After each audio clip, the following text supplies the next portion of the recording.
कोई मुस्लिम प्रत्याशी होना चाहिए। कि भाई हिना साहब मैदान में हो सकती हैं, तो अगर हिना साहब या किसी दूसरे मुस्लिम उम्मीदवार को आरजेडी ने मैदान में उतारा, तो क्या एआईएमआईएम की मदद से आरजेडी किसी एक उम्मीदवार को राज्यसभा भेज सकती है? देखिए, प्रत्याशी के लेवल से पहले जिक्र हम लोग ये कर रहे हैं कि जो तीसरी सीट है वो क्या जेडीयू उसको लड़ रही है, बीजेपी से ले रही है। बड़ा सवाल अभी यही चल रहा है। अभी बहुत गंभीरता से प्रत्याशियों के नाम पर एनडीए में चर्चा नहीं है जी। अभी चर्चा ये है कि जो तीसरी सीट है वो बीजेपी लड़ेगी कि जनता दल यूनाइटेड लड़ेगी, एक तो ये तय होना है। और दूसरी जो सबसे अहम बात है, जो कुछ जानकारों से मेरी बात हुई है जो इन सब मामलों को देखते हैं, तीसरी सीट से मतलब जिसमें पेच ज्यादा है, हाँ, पांचवी सीट जिसके लिए नंबर नहीं है। हाँ, नंबर नहीं है। हाँ। लेकिन इसमें उसी पर हम आ रहे हैं, आपके दर्शकों को बताएं हम एक नई जानकारी जो कुछ जानकारों से हमारी बातचीत हुई है, वो ये है कि ठीक है, अगर 5 सीट है, अगर 5 सीट पर एनडीए अपना कैंडिडेट दे देता है, ठीक है, अगर बीजेपी और उसमें सहमति बन गई, अगर महागठबंधन अपना उम्मीदवार भी उतार देता है, यानी सीट 5 उम्मीदवार 6, अगर ये सिचुएशन बनता है तो फिर जो 5वीं सीट है उसके लिए जो जीतने वाली योग्यता है उस 33.5 विधायकों पर आ जाएगी। नमस्कार, आप देख रहे हैं 4 PM और मैं हूं अभिषेक मिश्रा। साल 2026 और इस साल राज्यसभा की 5 सीटें खाली हो रही हैं। उन सीटों को लेकर, उन खाली सीटों को लेकर तमाम तरह के सवाल हैं जिन पर चर्चा हम पहले भी करते रहे हैं, और चूंकि अब वक्त करीब आ रहा है तो एक बार फिर इस पर बात करेंगे। हमारे साथ बात करने के लिए senior journalist Saroj Singh sir हैं। सर, जो सबसे पहला सवाल है वो सवाल ये है कि 5 राज्यसभा की सीटें, और एनडीए पर हम बाद में आएंगे, क्योंकि कहा यह जा रहा है, कहा क्या जा रहा है, गणित पक्ष में नहीं है इंडिया गठबंधन के, आरजेडी के पक्ष में नहीं। आरजेडी के 2 सांसदों की सीटें भी खाली हो रही हैं, लेकिन क्या आरजेडी को एआईएमआईएम का साथ मिलेगा? एआईएमआईएम की मदद से आरजेडी किसी एक व्यक्ति को राज्यसभा पहुंचाने, क्या गणित है? एआईएमआईएम की कोई भूमिका होगी इसमें? क्या भूमिका होगी? देखिए अभिषेक जी, बहुत क्लियर कट मामला है जहां तक एआईएमआईएम का सवाल है। सीधा कहना है उनके नेताओं को, अगर कोई मुस्लिम प्रत्याशी आएगा तब हम गंभीरता पूर्वक विचार करेंगे समर्थक देने का। अगर कोई मुस्लिम प्रत्याशी नहीं है महागठबंधन के पास तो फिर एआईएमआईएम का सपोर्ट भूल जाइए। एआईएमआईएम की ये शर्त है कि भाई एक ही शर्त है, कोई मुस्लिम प्रत्याशी होना चाहिए।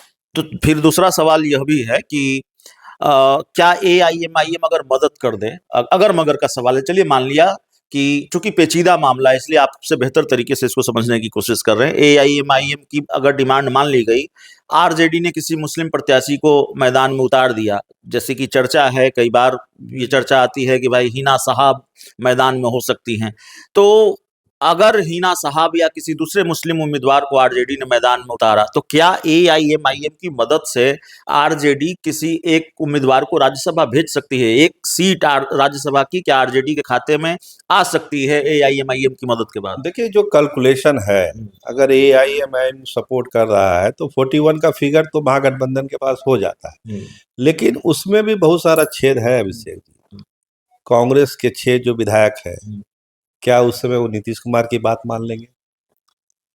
कागज पर आप भले 41 जोड़ लीजिए कि भाई महागठबंधन के पास एआईएम को लेके 41 हो गया, लेकिन वो सारे 41 एक मुश्त होके महागठबंधन के उम्मीदवार को वोट कर देंगे, इसमें बहुत सारा किंतु परंतु लगा हुआ है। इसलिए ये मान के नहीं चला जा सकता है कि अगर एआईएम ने सपोर्ट कर भी दिया तो महागठबंधन से कोई एक प्रत्याशी, मुस्लिम प्रत्याशी राज्यसभा चला जाएगा, इसकी कोई गारंटी हम नहीं देखते हैं। कांग्रेस की भूमिका महत्वपूर्ण होगी, कांग्रेस के विधायकों की भूमिका बहुत महत्वपूर्ण भूमिका है। और जिस तरह से नीतीश कुमार के साथ सॉफ्ट कॉर्नर है कांग्रेस के विधायकों का, और केवल कांग्रेस का हम क्यों कहें, जो छोटी सहयोगी दल है, चाहे वो आईपी गुप्ता हो, चाहे बसपा वाले विधायक हो, उनकी भी जो सॉफ्ट कॉर्नर है वो तो नीतीश कुमार के लिए ही ज्यादा दिखती है हमको।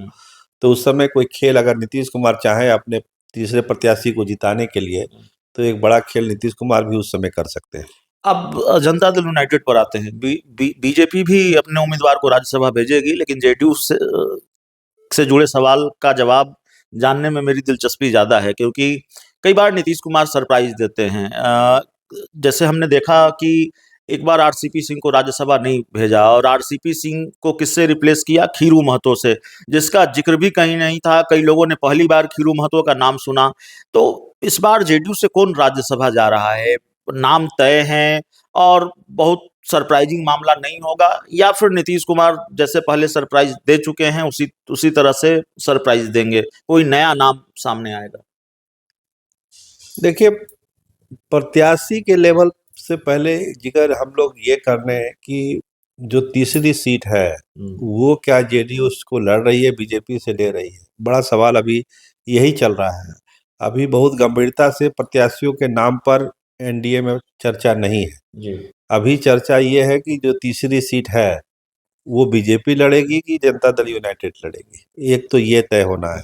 और दूसरी जो सबसे अहम बात है, जो कुछ जानकारों से मेरी बात हुई है जो इन सब मामलों को देखते हैं, तीसरी सीट से मतलब जिसमें पेच ज्यादा है, हाँ, पांचवी सीट, जिसके लिए नंबर नहीं है। हाँ, नंबर नहीं है। हाँ। लेकिन इसमें उसी पर हम आ रहे हैं, आपके दर्शकों को बताएं हम एक नई जानकारी जो कुछ जानकारों से हमारी बातचीत हुई है, वो ये है कि ठीक है, अगर 5 सीट है, अगर 5 सीट पर एनडीए अपना कैंडिडेट दे देता है, ठीक है, अगर बीजेपी और उसमें सहमति बन गई, अगर महागठबंधन अपना उम्मीदवार भी उतार देता है, यानी सीट 5 उम्मीदवार 6, अगर ये सिचुएशन बनता है, तो फिर जो 5वीं सीट है उसके लिए जो जीतने वाली योग्यता है उस 33.5 विधायकों पर आ जाएगी।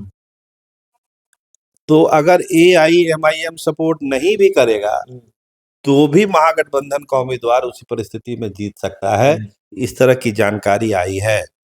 अभी और लोगों से जो कानून के जानकार है उनसे हमारी बातचीत हो रही है, लेकिन 2-3 लोगों का ये कहना है कि ये नियम व्यवस्था है।